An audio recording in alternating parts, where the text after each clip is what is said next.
तो आज एक बड़ी इंटरेस्टिंग न्यूज आई कि यूक्रेन को डीजल सप्लाई करने वाला सबसे बड़ा देश भारत है। अगस्त के महीने में यूक्रेन ने जितना भी डीजल खरीदा उसका 18.1% इन्होंने भारत से खरीदा। 18.1%। पिछले महीने यह डेटा 15.5% था। भारत इस समय सबसे अधिक क्रूड रशिया से खरीद रहा है। रशिया से 30% से ऊपर क्रूड हम खरीद रहे हैं।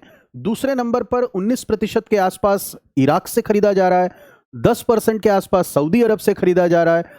हालांकि चौथे नंबर पर अमेरिका है, यूएस है 7% के आसपास, और पांचवें नंबर पर यूएई है 6% के आसपास।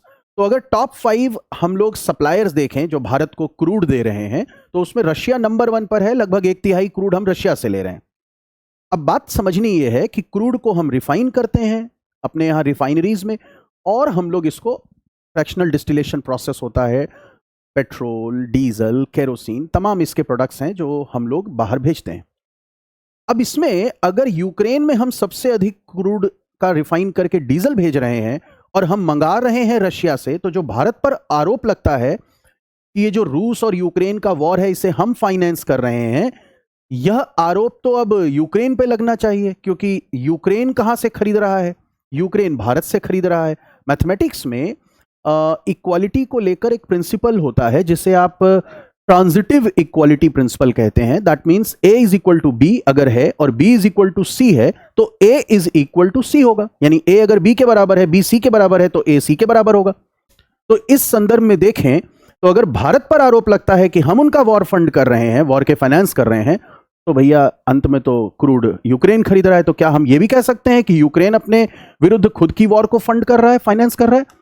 दैट इज वाई मेरा हमेशा से कहना है कि जो जियोपॉलिटिक्स है, जो ट्रेड है, वो इतना कॉम्प्लिकेटेड रिलेशनशिप होता है कि इसको पॉलिटिकल एंगल देना, मतलब बिजनेस को बहुत ज्यादा पॉलिटिक्स के साथ जोड़ देना। भाई भारत का हित है, 140 करोड़ की जनसंख्या है, हमको जहां से बेस्ट क्रूड मिलेगा, बेस्ट प्राइस पे मिलेगा, हम खरीदेंगे।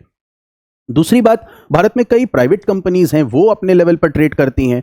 भारत एक लिबरलाइज्ड तरह की इकोनॉमी है। हम ऐसे देश नहीं है कि हम अपने यहाँ के लोगों को ये मना कर दें।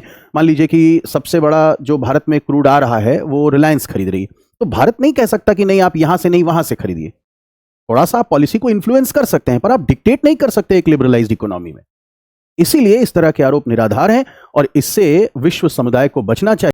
तो आज एक बड़ी इंटरेस्टिंग न्यूज आई कि यूक्रेन को डीजल सप्लाई करने वाला सबसे